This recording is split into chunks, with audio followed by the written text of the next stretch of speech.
সমস্ত মামলা প্রত্যাহার করবেন। সমস্ত মামলা, এই সামনে যারা বসে আছে এদেরকে জেল খাটিয়েছে মাসের পর মাস। আমি ভুলিনি। মাননীয় এসপি, ওই মামলাটা আপনি বের করবেন। যারা জড়িত ছিল তাদেরকে আমি জেলে দেখতে চাই। আমি এখানে আসার আগে, কয়েকদিন আগে সকালবেলা একটি ফোন পেলাম।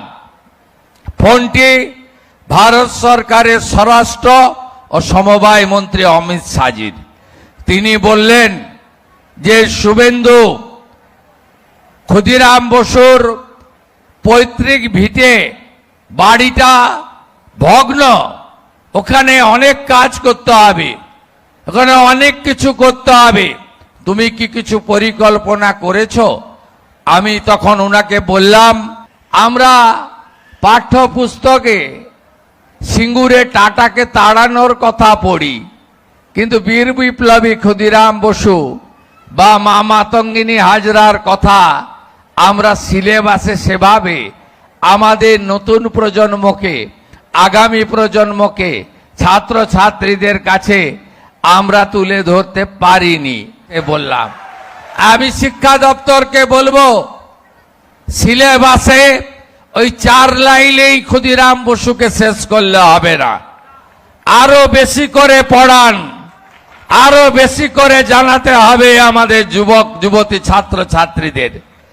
প্রাথমিক স্তর থেকে জানান, একেবারে ইউনিভার্সিটি পর্যন্ত জানান। আমি প্রাথমিকভাবে 5 কোটি টাকা মৌবনী ডেভেলপমেন্ট অথরিটিকে বরাদ্দ করে গেলাম।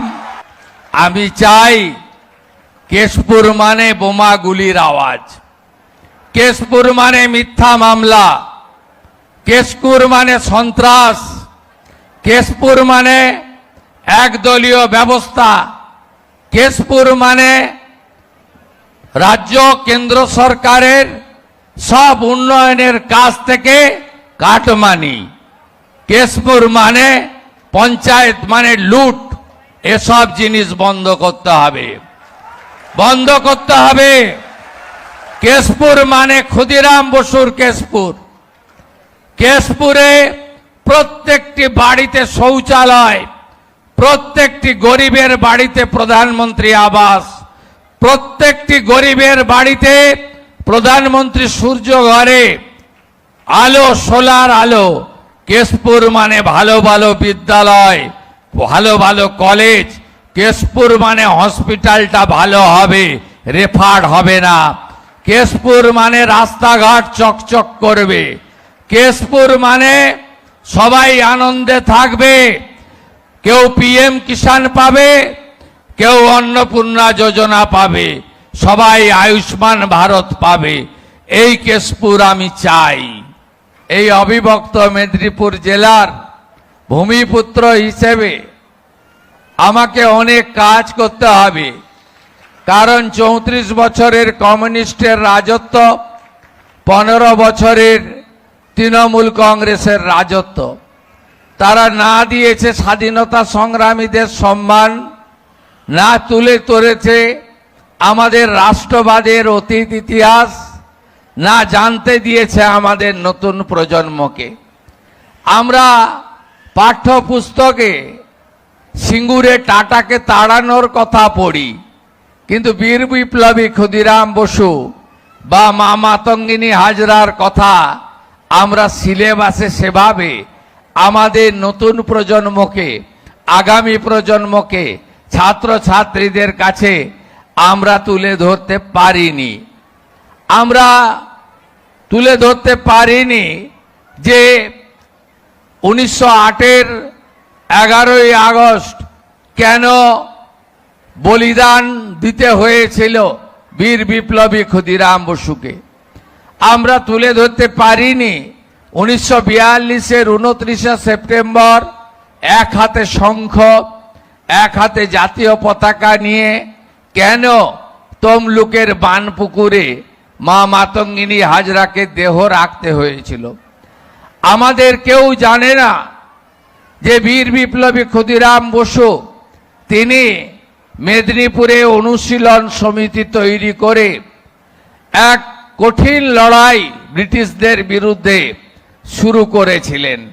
আমাদের এই ইতিহাস আমরা যদি সকলকে জানাতে না পারি তাহলে আগামী দিনে রাষ্ট্রবাদ, দেশপ্রেম, জাতীয়তাবাদ, দেশ যে আমাদের কাছে সবচেয়ে বড় এবং যারা দেশকে অস্থির করতে চায়, যারা দেশকে ছোট করতে চায়, যারা দেশের মধ্যে বিশৃঙ্খলা সৃষ্টি করতে চায়, তাদের থেকে দূরে থেকে আমাদের সকলকে কিভাবে একাত্ম হতে হবে সেই পাঠ যদি শেখাতে হয় তাহলে 11ই আগস্ট আমাদেরকে পালন করতে হবে এবং এই বীর বিপ্লবীকে ঘরে ঘরে পূজিত করতে হবে।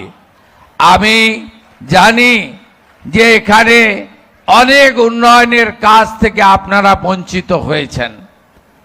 আপনাদের এই মহমনি এলাকা বা বীর বিপ্লবী যেখানে যেখানে তার স্মৃতিচিহ্ন রয়েছে, এদিকে মেদিনীপুরের কলেজিয়েট স্কুল বলুন, ওদিকে তমলুকের হ্যামিল্টন স্কুল বলুন, তার যা যা স্মৃতি চারিদিকে অবিভক্ত মেদিনীপুরে ছড়িয়ে রয়েছে তাকে আরো বেশি করে জাগ্রত করে সকলের সামনে তুলে ধরার কাজ সরকারের।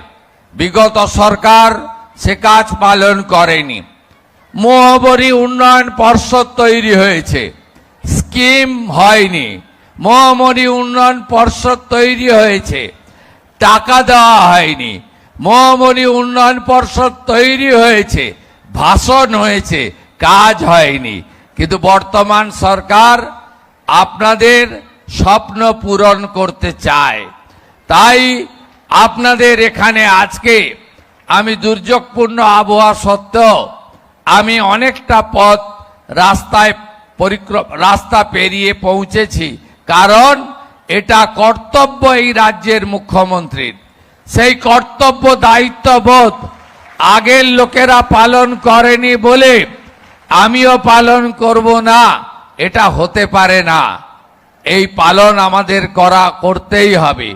আমি ধন্যবাদ জানাবো আপনাদের এবং আমি আশা করব বীর বিপ্লবী ক্ষুদিরাম বসুকে কেন্দ্র করে আমাদের শিক্ষা প্রতিষ্ঠান, সামাজিক সংগঠন, জাতীয়তাবাদী, রাষ্ট্রবাদী, দেশপ্রেমিক সংগঠন প্রত্যেকটা নতুন প্রজন্মের মধ্যে, যুবক যুবতীদের মধ্যে, ছাত্র ছাত্রীদের মধ্যে এটা চর্চিত হোক, তারা জানুক। আপনারা দেখেছেন যে বিহারেও বিজেপি এনডিএ সরকার আছে, সেখানেও যেখানে বীর বিপ্লবীকে তাকে তার কঠিন শাস্তি দেওয়া হয়েছিল অন্যায়ভাবে, সেখানেও আজ সকালে বিহার পুলিশ স্পেশাল স্যালুট দিয়েছে তাকে। আমরা সব সময় দেশের প্রধানমন্ত্রী নরেন্দ্র মোদীজির নেতৃত্বে দেশপ্রেম এবং রাষ্ট্রবাদের জাগরণ ঘটাতে চাই। তাই আপনারা আগে কখনো দেখেননি হর ঘর তেরঙ্গা, তেরঙ্গা যাত্রা। এই যে বন্দে মাতরম, পূর্ণাঙ্গ বন্দে মাতরম, আমরা অনেক কাজ শুরু করেছি। স্কুলের প্রার্থনাতে পূর্ণাঙ্গ বন্দে মাতরম গাইতে হবে, সেটা আমরা চালু করেছি বর্তমান সরকারের সময়ে। আমরা এই প্রথম পশ্চিমবঙ্গ সরকার হর ঘর তেরঙ্গাতে যুক্ত হয়েছি। 70 লক্ষ জাতীয় পতাকা সরকারের পক্ষ থেকে বিতরণ করা হচ্ছে এবারের পবিত্র স্বাধীনতা দিবসের প্রাক্কালে। তাই রাষ্ট্রবাদ, দেশপ্রেম ছাড়া আমরা কখনোই আমাদের সমাজকে, আমাদের দেশকে এক সূত্রতায় বাঁধতেও পারবো না, এগিয়েও নিয়ে যেতে পারবো না। আমি এখানে আসার আগে, কয়েকদিন আগে সকালবেলা একটি ফোন পেলাম। ফোনটি ভারত সরকারের স্বরাষ্ট্র ও সমবায় মন্ত্রী অমিত শাহজির। তিনি বললেন যে শুভেন্দু, ক্ষুদিরাম বসুর পৈতৃক ভিটে বাড়িটা ভগ্ন, ওখানে অনেক কাজ করতে হবে, ওখানে অনেক কিছু করতে হবে, তুমি কি কিছু পরিকল্পনা করেছো? আমি তখন ওনাকে বললাম 11 তারিখ আমার যাওয়ার পরিকল্পনা আছে এবং আমার অনেক কিছু করার ভাবনা আছে, না এটা তোমাকে করতেই হবে।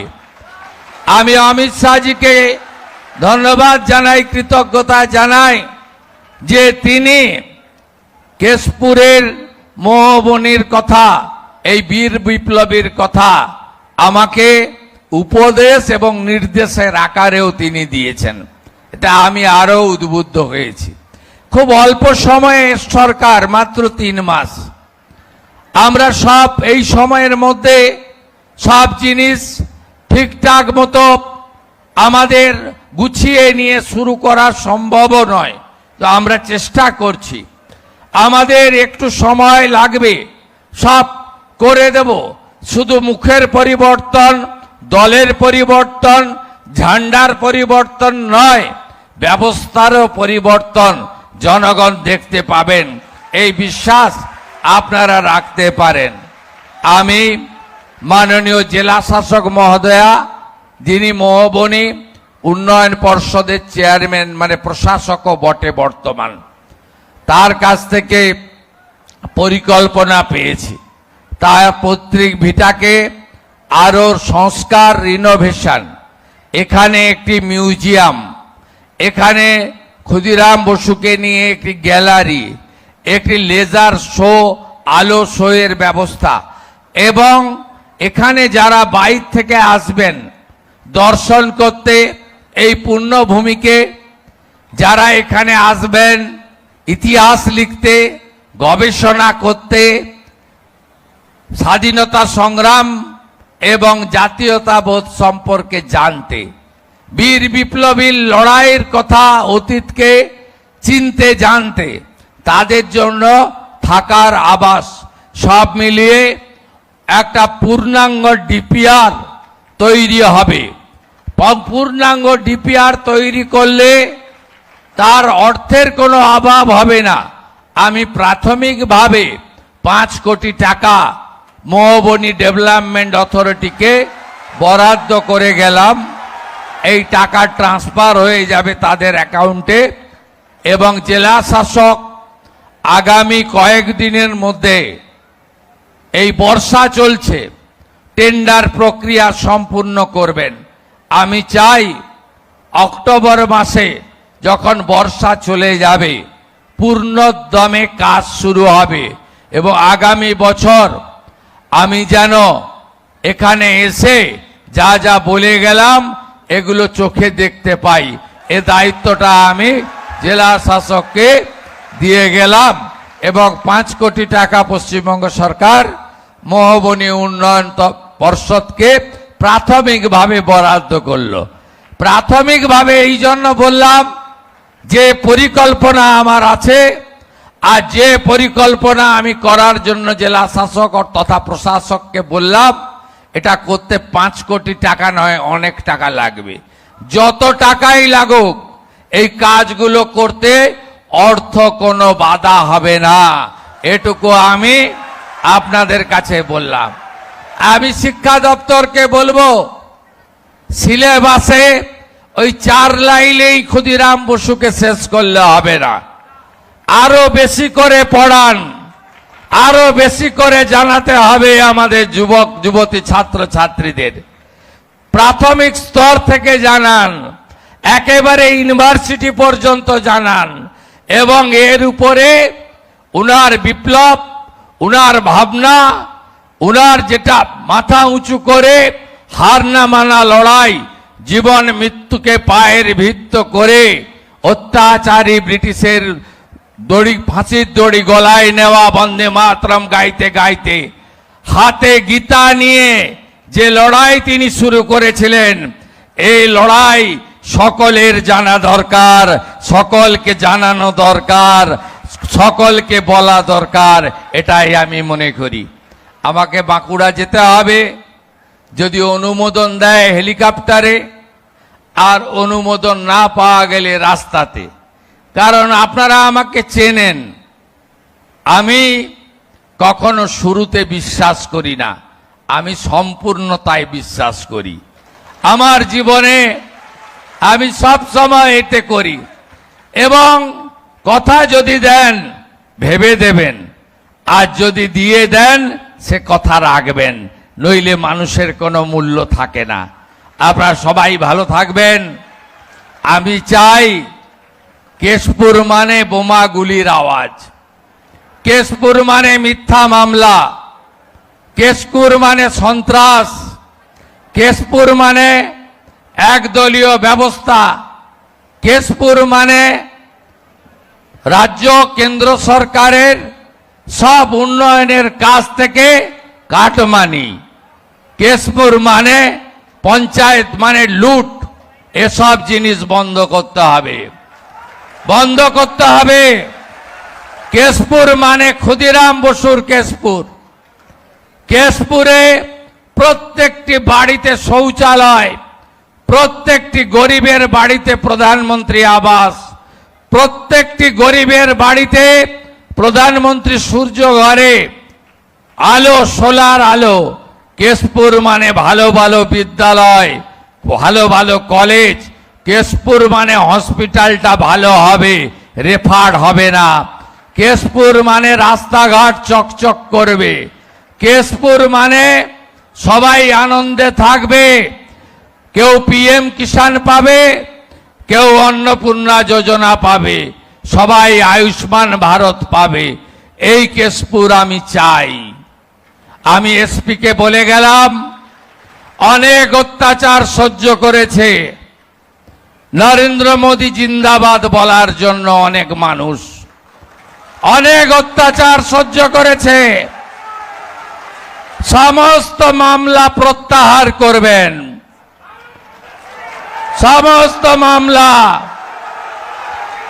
এই সামনে যারা বসে আছে এদেরকে জেল খাটিয়েছে মাসের পর মাস, আমি ভুলিনি।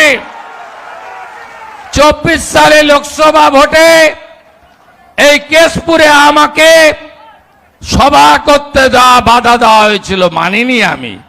মানুষ আসেনি, কিন্তু আমি এসেছি। আমি বলবো, আমি কিচ্ছু বলিনি। মাননীয় এসপি, ওই মামলাটা আপনি বের করবেন। যারা জড়িত ছিল তাদেরকে আমি জেলে দেখতে চাই।